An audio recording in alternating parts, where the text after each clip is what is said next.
नमस्कार दोस्तों, आज मैं आपको सिखाने वाला हूँ वेगा ऑप्शंस वेगा और मोस्ट इम्पोर्टेंटली कि वेगा मैनेजमेंट क्या होता है, वो क्यों ज़रूरी है। अगर ये चीज़ आपको समझ में आ गई, जो मैं बोल रहा हूँ आपको समझ में आ गया, तो आप हज़ारों से लाखों रुपये आराम से कमा सकते हो। क्योंकि वेगा इतना इम्पोर्टेंट है, वेगा मैनेजमेंट इतना इम्पोर्टेंट है कि काफ़ी लोगों को पता ही नहीं होता ये क्या है।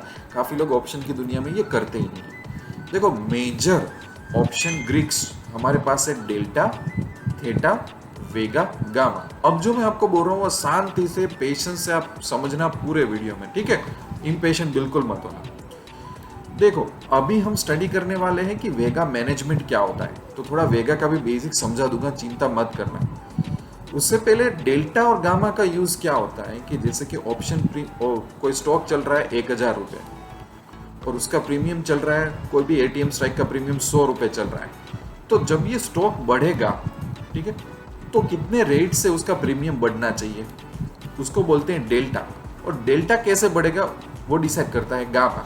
तो एक मशीनरी होती है कि ये पहिया इस पहिए को चलाएगा, ये पहिया इस पहिया को चलाएगा। तो डेल्टा और गामा मूवमेंट के बारे में आता है। थीटा मतलब टाइम डीके, जो डेली ऑप्शन का जो प्रीमियम होता है उसमें कुछ ना कुछ डिक्लाइन आता है, क्योंकि उसको एक्सपायर तो होना ही है। तो वो टाइम वैल्यू कौन डिसाइड करता है? थीटा। और वेगा का काम है वोलाटिलिटी का, कि वोलाटिलिटी का इम्पैक्ट ये 100 रुपये के प्रीमियम पे कैसे पड़ेगा। तो ये चार पहिए है मेजर, जो ऑप्शन की दुनिया की जान है, जिसको बोलते हैं ऑप्शन ग्रीक्स। इसमें से वेगा बहुत इंपॉर्टेंट है, वो समझ लेना। और वेगा मैनेजमेंट बेसिक से स्टार्ट करते हैं कि मार्केट में अगर 1% वोलाटिलिटी आ गई, मतलब मार्केट में 1% मूवमेंट आ गई, एकदम बेसिक वर्ड में, तो ऑप्शन का प्रीमियम में भी कुछ चेंज आएगा, ऊपर या नीचे। वो चेंज को क्या बोलते हैं? वेगा का इम्पैक्ट। समझ रहे हो? वेगा ये डिसाइड करता है कि मार्केट में मूवमेंट आई तो ऑप्शन प्रीमियम में मूवमेंट क्या आनी चाहिए। सिंपल, एकदम दिमाग में बैठ जाए ऐसी डेफिनेशन। तो मार्केट है वो अनसर्टेनिटी से भरा है कि नहीं भरा है। जब हम पोजीशन लेते हैं तो वो अनसर्टेनिटी को बोलते हैं हम वेगा। और वेगा का इम्पैक्ट होता है प्रीमियम पे। तो मैं ऐसा बोल सकता हूँ कि प्रीमियम मतलब, अगर हम बायर है तो हमारी जेब में से हम 100 रुपये प्रीमियम दे रहे हैं सेलर को, और सेलर के जेब में ये 100 रुपये आ रहे हैं। ये प्रीमियम आया ही इसलिए क्योंकि फ्यूचर अनसर्टेन है। अगर फ्यूचर सर्टेन होता तो प्रीमियम चाहिए ही नहीं होता, पूरा ऑप्शन मार्केट ही चला जाता। ये फ्यूचर अनसर्टेन है इसलिए आ रहा है वेगा, फ्यूचर अनसर्टेन है इसलिए आ रहा है प्रीमियम। समझ रहे हो? क्योंकि मार्केट में मूवमेंट कौन लाएगा? वेगा, वोलाटिलिटी। मूवमेंट क्यों आएगी? क्योंकि कुछ चीज़ें अनसर्टेन है, पता नहीं कि क्या होने वाला है, और इसकी वजह से प्रीमियम का इंपॉर्टेंस बढ़ जाता है। समझ में आ रहा है मैं क्या बोल रहा हूँ? कि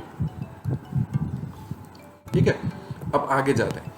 जनरली देखा जाए तो वेगा हाई, अगर वोलाटिलिटी मार्केट में हाई है, अगर अनसर्टेनिटी हाई है, तो प्रीमियम हाई होगा। ये शांति से समझना, बेसिक चीजें हैं, पर आगे जाके थोड़ा एडवांस हो जाएगा तो आप भूल जाओगे।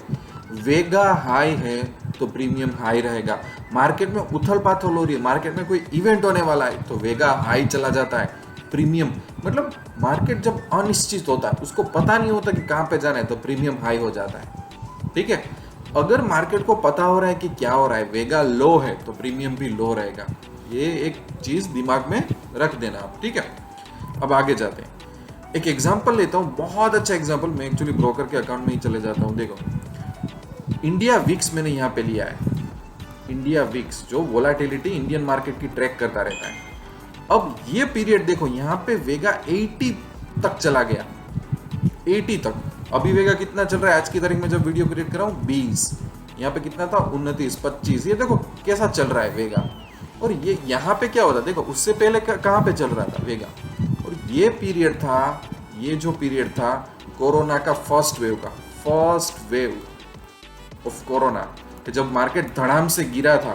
करीबन 30% के ऊपर निफ्टी गिर चुका था, और काफी सारे स्टॉक तो बहुत ज्यादा गिरे थे। अब मैं उसमें डीप में नहीं जा रहा हूं, पर सोचो कि मार्केट बिल्कुल अनिश्चित हो गया, उसको पता ही नहीं कि ये पेंडेमिक के साथ कैसे डील करना है।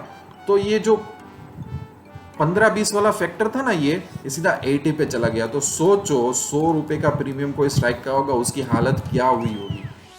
इसका मतलब है, अगर मैं विक्स का चार्ट देख के बोलूं कि अगर यहाँ पे ये चीज ऊपर गई थी तो प्रीमियम सब हाई हुए होंगे, यस और नो?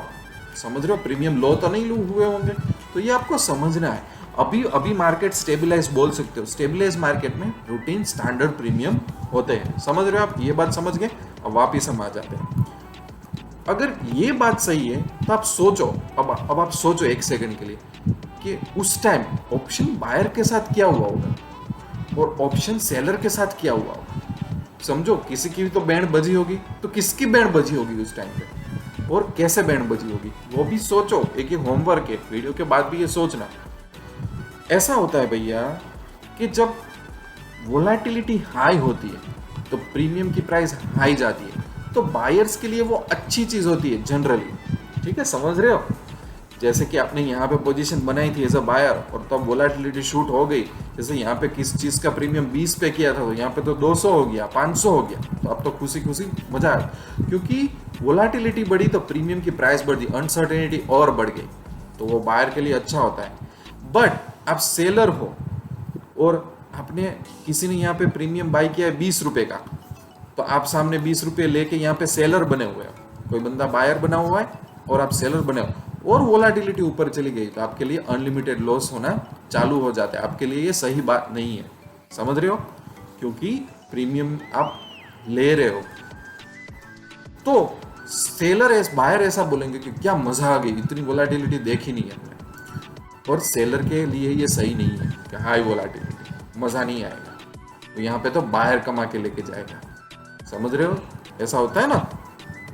ठीक है, तो हमें क्या समझना है, हमारे दिमाग में एक चीज क्लियर होनी चाहिए। समझो आप, अगर बायर के लिए हाई वोलेटिलिटी एक आशीर्वाद है, तो जब आप बायर बनो ऑप्शन की दुनिया में और जब आप स्ट्रेटेजी डाल रहे हो कि अभी सुबह के 10 बजे और मैं कोई स्ट्रेटेजी डाल रहा हूं, तो वोलेटिलिटी लो होनी चाहिए। लो, जब स्ट्रेटेजी डाल रहे हो तो वोलेटिलिटी लो होनी चाहिए और बाद में आप एक्सपेक्ट कर रहे हो कि वोलेटिलिटी बढ़े। आप एक बहुत ही मूर्खता का काम करोगे कि अगर आप उस टाइम पे एज ए ऑप्शन बायर का रोल अदा करोगे कि जब वोलेटिलिटी बहुत हाई थी, तो मतलब प्रीमियम ऑलरेडी ऊपर जा चुके हैं, अब किस बात का फायदा आपको, अब तो प्रीमियम नीचे ही आएंगे। तो ये समझो, काफी लोग मुझे जो व्हाट्सएप ईमेल में भेजते हैं ना कोई भी पोजीशन लेके, आप लोग समझ नहीं रहे हो। एक सिंपल कंसेप्ट है जो आप लोगों का क्लियर नहीं है।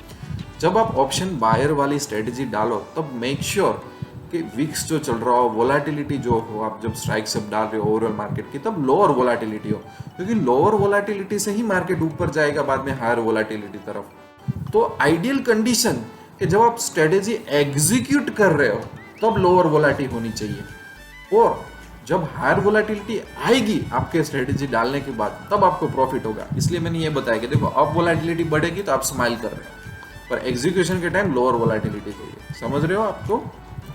दूसरा, अगर आप ऑप्शन सेलर हो तो आपको तब स्ट्रेटजी एग्जीक्यूट करनी है जब वोलेटिलिटी हायर हो। अब वोलेटिलिटी हाई हो तब आप हायर प्रीमियम कलेक्ट करोगे से बायर के 200 रुपए, 500 रुपए। अब आप एक्सपेक्ट कर रहे हो कि एक बार स्ट्रेटेजी एग्जीक्यूट होने के बाद मार्केट बढ़ेगा नहीं, वोलेटिलिटी में कुछ होएगा नहीं, अब वोलेटिलिटी डाउन आनी चाहिए, ठीक है, तब आपका पैसा आएगा मार्केट में। पर अगर वोलेटिलिटी इंक्रीज हुई तो वो तो बायर के फेवर में, आपके फेवर में नहीं है। तो अगर आप सेलर हो तब स्ट्रेटेजी कब डालोगे? जब मार्केट में हाई वोलेटिलिटी होगी, और आप चाहोगे कि स्ट्रेटेजी डालने के बाद मार्केट में लोअर वोलेटिलिटी हो। तो ऑप्शन बायर को स्ट्रेटेजी कब डालनी चाहिए? Lower volatility. ऑप्शन सेलर को स्ट्रेटेजी कब डालनी चाहिए? जब हायर वोलेटिलिटी हो। तो ये दोनों में कंफ्यूज मत हो जाना, मैं स्ट्रेटेजी एग्जीक्यूशन के बारे में बता रहा हूं, ये आप समझो। तो ऑप्शन बायर बेचारे रोते कब है कि जब उन लोगों ने स्ट्रेटेजी डाल दी है उसके बाद वोलेटिलिटी लो हो जाती है, तब बेचारे ये रोते हैं। और ऑप्शन सेलर कब रोते हैं? कि जब स्ट्रेटेजी डाल के बैठे होते हैं और मार्केट में वोलेटिलिटी आती है, तब ये लोग रोते हैं। समझे आप? आई होप कि ये समझ में आ रहा होगा। सो अगेन, ऑप्शन बायर को एग्जीक्यूट कब करनी चाहिए स्ट्रेटेजी? लोअर वोलेटिलिटी में। ये अगेन कंक्लूजन हो गया। और ऑप्शन सेलर को कब एग्जीक्यूट करनी चाहिए स्ट्रेटेजी? हायर वोलेटिलिटी में। समझ रहे हो? यस और नो?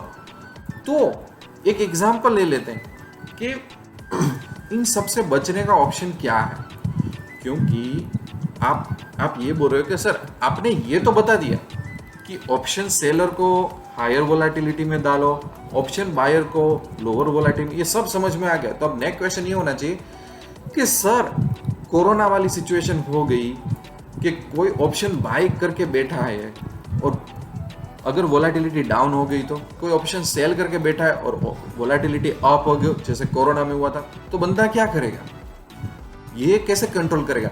यहीं पे आंसर आता है कि मैनेजमेंट, यहीं पे आंसर आता है कि हेजिंग करके डालो, नेकेड चीजें मत डालो। हेजिंग मतलब प्रोटेक्शन के साथ डालो। तो एक एग्जांपल क्या है, सिंपल एग्जांपल, कि आप जब स्ट्रेटेजी डाल रहे हो तभी आप हेजिंग कर लो। तो हेजिंग मतलब क्या, कि आपने आइडियल टाइम पे तो स्ट्रेटेजी डाली। समझ लो, एक बात समझ लो कि मैं सेलर बनना चाहता हूँ, वोलेटिलिटी अभी मार्केट में जोरदार हाई है, प्रीमियम एकदम 200 रुपए पे चल रहा है कोई भी स्ट्राइक का, जो बहुत हाई है। तो मैं बोलूंगा हाँ सर ने सिखाया था हायर वोलेटिलिटी, चलो सेलर बन जाते हैं। हायर वोलेटिलिटी 200 रुपये प्रीमियम जेब में मिल रहा था, तो मैंने कॉल ऑप्शन सेल कर दिया कि अब तो मार्केट कहीं नहीं जाएगा, ये तो नीचे ही जाएगा, पर ऊपर तो नहीं जाने वाला, इसलिए मैंने कॉल सेल कर दिया। ठीक है, बट क्या ये गारंटी है कि मार्केट ऊपर अचानक नहीं जाएगा? अचानक वोलेटिलिटी आई और ऊपर चला गया तो मार्केट, तो मैं फर्दर एटीएम ओटीएम में जाके एक छोटा सा चीपेस्ट कॉल ऑप्शन 10 रुपए का बाय कर लूंगा। मैं सिर्फ 10 रुपए अपनी जेब से खर्चूंगा, पर अगर मार्केट में वाइड मूवमेंट आई तो मेरे पास अम्ब्रेला होगी। ये बड़ा सा बॉल जो टकरा रहा है मेरी अम्ब्रेला के साथ, वो मेरी अम्ब्रेला, मेरी छतरी मुझे बचा देगी। तो इसको क्या बोलते हैं कि एक तो जब आइडियल कंडीशन आपको पता होनी चाहिए कि एज ए सेलर मैं काम कर रहा हूँ, तो हायर वोलेटिलिटी हो तब मैं एग्जीक्यूट करूँ ताकि हाईएस्ट प्रीमियम मेरे साथ में आए, प्रोबेबिलिटी मेरे साथ में आए। इतना कर दिया, उसके बाद भी वर्स्ट के सिनेरियो सोच लिया कि फिर भी वर्स्ट के सिनेरियो होता है तो अभी से कॉल ऑप्शन बाय कर लेता हूँ। तो ये क्या होता है, इंश्योरेंस इतना छोटा सा एडिशनल एक्सपेंस किया आपने, थोड़ा सा मार्जिन लगा आपको, बट आप अभी प्रोटेक्टेड हो। तो इसको क्या बोलते हैं कि स्ट्रेटेजी डालने के टाइम ही वर्स्ट सिनेरियो सोच के आपने हेज कर लिया, तो ब्रोकर भी आपके साथ कम मार्जिन मांगेगा, वरना आप सिर्फ एक कॉल सेल करके बैठोगे तो ब्रोकर ज्यादा मार्जिन मांगेगा, फिर लोग मार्जिन की कंप्लेन करते हैं। तो इसको बोलते हैं कि हेजिंग, इसको बोलते हैं कि पहले से ही एग्जीक्यूशन के टाइम ही वर्स्ट के सिनेरियो, मतलब स्कूटर चलाते हैं तो अपने हेलमेट पहले से ही पहनते हैं। ठीक है, समझ रहे हो? अब दूसरी चीज कि आपने काफी सारा ऑप्शन सीख लिया, आपको काफी सारी चीजें पता आ गई, तो लेट्स से कि आप नेट सेलर वाली स्ट्रेटेजी डाल रहे हो, कि वहां पे आप एक रेंज मार्केट की फिक्स कर रहे हो कि चलो मैंने एक यहाँ पे हेजिंग की अच्छी स्ट्रेटेजी डाली। ठीक है, हेजिंग मतलब चलो सेलिंग बाइंग वाली कॉम्बिनेशन वाली स्ट्रेटेजी डाली, अभी के लिए समझ लो कौन सी स्ट्रेटेजी, आई डोंट केयर, पर मैंने एक रेंज डिफाइन कर ली कि निफ्टी जब तक ये 400-500 पॉइंट की रेंज में रहेगा ना, मुझे प्रॉफिट होगा, और वो प्रॉफिट कितना होगा, 20,000। तो वाह, बहुत सही स्ट्रेटेजी आपने सोच समझ के डाली। अब सोच लो कि ये जो आपने रेंज डिफाइन की थी, हो सकता है कि उस रेंज से नीचे मार्केट फिसल जाए इस तरह से, और हो सकता है कि मार्केट ऊपर की तरफ फिसल जाए। तो आपने भले कितना ही सोचा, कितना भी हेजिंग किया, अगर मार्केट में अनसर्टेनिटी आई और यहाँ पे मार्केट गई, तो आपको अपने टूल्स के साथ रेडी होना पड़ेगा। उसको बोलते हैं वेगा मैनेजमेंट। अब आया कि आपने बहुत सोचा, बहुत जांच पड़ताल करके हेजिंग करके स्ट्रेटेजी तो डाल दी, सभी बेस्ट सिनेरियो वर्स्ट सिनेरियो सोच के, पर क्या ये नहीं हो सकता कि ये तो कोरोना जैसी सिचुएशन है, यहाँ पे तो वीक्स अनसर्टेनिटी 80 तक जाके गई, पर कई बार ऐसा भी नहीं हो सकता कि भले ना आपने 20 वीक्स चल रही थी तो पोजीशन लिया और मार्केट 30 पे चली गई और 40 पे चली गई, तो भी प्रीमियम बढ़ जाएंगे, तो भी सिचुएशन चेंज हो जाएगी। तो उस टाइम पे भी आपको कुछ तो करना पड़ेगा, क्योंकि जब पोजीशन डाली थी तब सिचुएशन अलग था, अब पोजीशन में कुछ सिचुएशन अलग हो गया। तो उसको आंसर करने के लिए उसको क्या बोलते हैं, वीक्स। तो जैसे कि मैंने एक स्ट्रेटेजी डाली, उसका सब कैलकुलेशन ग्राफ मुझे बता रहा था कि सब कुछ बेस्ट और वर्स्ट सिनेरियो मैंने कवर अप कर लिया, तो मुझे 20,000 का प्रॉफिट होने वाला है। पर वो मैंने स्ट्रेटेजी कब डाली थी, जब विक्स 30 चल रहा था। और अभी मैं देख रहा हूँ एक आध वीक अगर पोजिशनल मंथली स्ट्रेटेजी है, और मैंने ऐसा देखा कि यार एक वीक गुजर गया, विक्स तो 50 आ गई, मार्केट में कोई इवेंट हो गया, तो अब मैं क्या करूंगा, अब मैं बैठा रहूंगा। तो उसका आंसर होता है कि वेगा मैनेजमेंट। तो जब भी विक्स में चेंज आता है तो आपको आंसर देना पड़ता है, सर क्या मैं ये पोजीशन होल्ड रखूं, पहले विक्स 30 थी अभी 50 हो गई, सर क्या इसको एग्जिट किया जाए, क्या सही रहेगा, और क्या सर मुझे कुछ एवरेज आउट करके नई पोजीशन ऐड करनी पड़ेगी। समझो, ये जिसको वीक समझ में आता है वही ये क्वेश्चन करेगा क्या अब क्या करूं मैं, उसको बोलते हैं विक्स मैनेजमेंट। और वो तभी आता है जब मैंने आपको बोला। तो जब मैं बोलता हूं कि हायर वीक्स, लोअर वीक्स, तो आपको ग्राफ देख के वो पता नहीं चलेगा, क्योंकि ये तो कोरोना का एक ब्लैक स्वान इवेंट था। बाकी ये कंडीशन में आप किसको हायर वीक्स और लोअर वीक्स बोलोगे? ये कंडीशन में आप किसको हायर वीक्स लोअर वीक्स बोलोगे? तो जब आप ट्रेड ले रहे हो, मंथली वीकली ट्रेड ले रहे हो इंट्राडे में, तो आपको वीक्स का एक एक्सेल फाइल बना के, एक नोटपैड बना के ट्रैक करना पड़ेगा कि जनरली मंडे पे कितनी वीक्स होती है, ट्यूसडे पे कितनी होती है, वेडनेसडे पे कितनी होती है, थर्सडे पे कितनी होती है, फ्राइडे पे कितनी होती है, तो आपको जनरली पता चलेगा। तो जैसे कि इंट्राडे का एग्जांपल दूं मैं, तो इंट्राडे में आपको कब एज ए बायर ज्वाइन होना है, कब एज ए सेलर ज्वाइन होना है। अभी इंट्राडे में आज कुछ मतलब जैसे मई महीना चल रहा है, तो वीक्स कैसी चल रही है कंपेयर टू अप्रैल महीने, कंपेयर टू मार्च महीने, तो अभी मैं कौन सी स्ट्रेटेजी डालूं, किस तरह से स्ट्रेटेजी डालूं, तो उसको बोलते हैं कि आप ट्रैक करो वीक्स को, सो पता चलेगा कि कहाँ पे हाई वीक्स चल रही है, कहाँ पे लो वीक चल रही है। थोड़ा एक्सेल में डेटा नोट करोगे ना, तो आपके पास एक आ जाएगा कि जनरली 20 या 25 की वीक्स होती है तो इतना प्रीमियम होता है, तो सही है। पर अगर प्रीमियम बढ़ गया तो आपको पता चले, अरे यार प्रीमियम जनरली तो इतना होता है, इस बार प्रीमियम क्यों बढ़ा, तो वीक्स बढ़ गया है। अच्छा, तो अब मैं राह देखूं स्ट्रेटेजी इंक्लूड करने के लिए, नहीं, तो वो सब वेगा मैनेजमेंट में आता है। तो तब मुझे पता चलता है, अगर मैं वो ट्रैक रखता हूँ, समझो अगर वो मैं ट्रैक रखता हूँ सब चीज़ों का, तो जब वीक्स अगर मैंने 30 पे पोजीशन ली है और वीक्स 50 हो गया, तब मेरे पास आंसर होगा मेरी प्रॉफिटेबिलिटी के हिसाब से कि ओके अभी ये वीक्स 50 हुआ है, अग्रीड, ये लग रहा है कि वीक्स बढ़ गया है, पर मेरे पास पिछले 3 साल का डेटा है, वीक्स इससे ऊपर तो जाता नहीं है, इससे ऊपर तो प्रीमियम नहीं जा रहा है। तो एक काम कर रहा हूं मैं इसको होल्ड करता हूं, मैं अभी भी प्रॉफिट में रह सकता हूं। या तो ऐसा लगता है कि यार मेरा पिछले 3 मिनट का डेटा ऐसा बोल रहा है कि ये तो अनइवन सिचुएशन है, तो चलो एक पोजीशन ऐड कर देता हूं मैं, या तो एग्जिट करके एक नई पोजीशन बना लेता हूं मैं। तो ये तब आएगा। लोग, आप ऐसा नहीं कर सकते कि अच्छा मैंने ये ना वीक्स का चार्ट देखा तो अब ये करूं, नहीं, ये पूरी इस तरह से डिटेल आपको नहीं बताने वाला है। ये आपको थोड़ा एक्सपीरियंस के हिसाब से आएगा कि क्या चल रहा है क्या नहीं चल रहा है। तो जनरली मैं क्या रेकमेंड करता हूँ कि आप कोई भी स्ट्रेटेजी आपकी इनकम के लिए या कुछ भी के लिए जब आप डालो, तो वो डेल्टा न्यूट्रल स्ट्रेटेजी होनी चाहिए। डेल्टा न्यूट्रल मतलब उस तरीके से उसका डेल्टा कंट्रोल करो कि मार्केट में मूवमेंट आए तो मूवमेंट की वजह से आपको नुकसान ना हो। सिर्फ आप वेगा का ध्यान रखो कि आपको वेगा का ही मैनेजमेंट करना पड़े और कोई चीज़ का मैनेजमेंट ना करना पड़े। तो यहाँ पे पूरे मैंने वीडियो में भार दिया वेगा पे।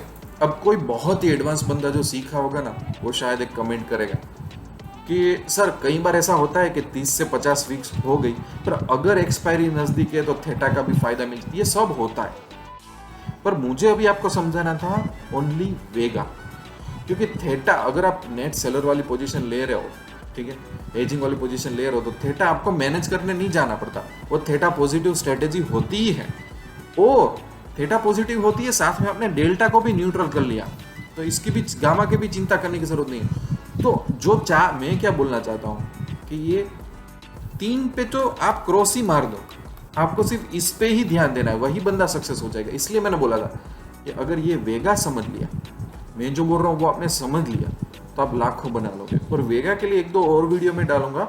देखो मैं 1-2 और वीडियो में कैसे डालूंगा पता है, एग्जाम्पल दे के। यहाँ पे मैंने आपको क्या बताया कि सबसे पहले तो वेगा मैनेजमेंट क्या होता है वही लोगों को नहीं पता। वेगा मैनेजमेंट क्या होता है कि ये तीनों को कंट्रोल किया, बाद में इसमें जो अनसर्टेनिटी है उसको तुम मैनेज करो, और इसमें तुम्हारे आंसर ढूंढो कि होल्ड करूँ, एग्जिट करूँ, प्रॉफिट बुकिंग करूँ, या तो नई पोजीशन ऐड करूँ, और वेगा का इम्पेक्ट कैसे होता है, आइडियल सिचुएशन क्या होती है जब आप एंट्री करते हो, बाद में क्या होता है, ये सब मैंने बताने की आपको ट्राई की, राइट। ठीक है, आई होप कि इतना समझ में आया होगा। फिर भी कुछ टेक्निकल क्वेरी है तो आप मुझे ईमेल या व्हाट्सअप कर सकते हो। मैंने मेरा ईमेल या व्हाट्सअप यूट्यूब के डिस्क्रिप्शन में दिया है। पैसा तो बनेगा कि साइट में चले जाओ, 1 लाख रुपए के कोर्सेज फ्री रखे हुए वहाँ पे। और दूसरी बात ये है कि एंड्रॉयड ऐप भी है पैसा तो बनेगा कि, वो भी डाउनलोड कर लो। मैं यहाँ पे देखो पैसा तो बनेगा कि साइट को ओपन करके आपको बता देता हूँ ताकि आपको ज़्यादा पता चलेगा। और ऑप्शन इंट्राडे करना, उसमें से इनकम जनरेट करनी है, तो उसका स्पेसिफिक कोर्स बनाया। ऑप्शन के पोजिशनल कोर्सेज भी मैंने बनाए हुए हैं, और किसी का टारगेट है मंथली इनकम, किसी का टारगेट है वेल्थ, तो सभी कोर्सेज अंदर मैंने डाले हो, आप आराम से ज्वाइन कर सकते हो बेस्ड ऑन आपकी जर्नी। और again no need to worry, कहीं पे भी हेजिटेशन हो दूसरी बार वीडियो देखिए या तो मुझे क्वेरी कीजिए। ठीक है दोस्तों, तो थैंक यू वेरी मच। मैं वीडियो यहीं पे एंड करता हूँ। आई होप कि काफ़ी सारे लोगों को इसमें मज़ा आया होगा और कम से कम कुछ लोगों को तो इसमें पता चल रहा होगा कि मैं क्या बोल रहा हूँ। कुछ लोगों के लिए डिफिकल्ट हो सकता है पर फिर भी समझने की ट्राई करो। तो मिलते हैं दूसरे वीडियो में, तब तक live wish you lots of love and happiness.